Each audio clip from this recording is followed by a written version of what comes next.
May isang bata ang nagsumbong sa kanyang tatay na siya'y pinagtatawanan sa kanilang school dahil ang trabaho ng kanyang tatay ay isa lamang hardinero, ang kanyang nanay, labandera lamang. Ganon, pinagtatawanan siya dahil mahirap lang siya.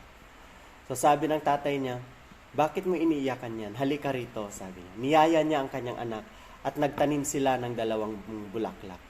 Pinaghiwalay nila yung bulaklak na yun na itinanim. Ngayon, alagaan mo yung itinanim mo at aalagaan ko naman yung sa akin. Didiligan ko ang bulaklak na ito gamit ang malinis na tubig. Samantalang ikaw, diligan mo ang bulaklak na itinanim mo gamit ang maruming tubig galing sa kanan. So yun ang naging usapan nila ng mag-ama. Makalipas ang ilang araw, siguro 1 linggo, 2 linggo, tumubo yung bulaklak na kanilang itinanim.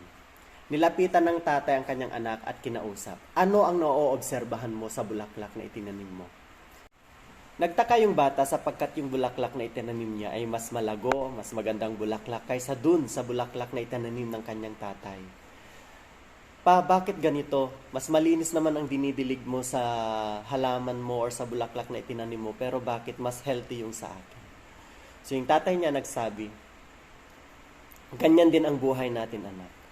Maraming mga pagsubok na dumarating sa buhay natin. May mga taong gusto tayong hilain pababa. Pinagtatawanan tayo, kinukutya tayo. Pero yun dapat ang gawin mong inspirasyon para ikaw ay lumago, para ikaw ay magtagumpay sa buhay, gaya ng nangyari sa bulaklak na yan.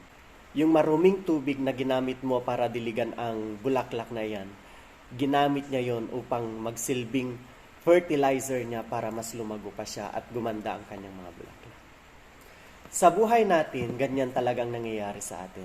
Uso kasi yung tinatawag nating crab mentality. Yung hinihila tayo pababa sapagkat nakikita nila na umaangat tayo.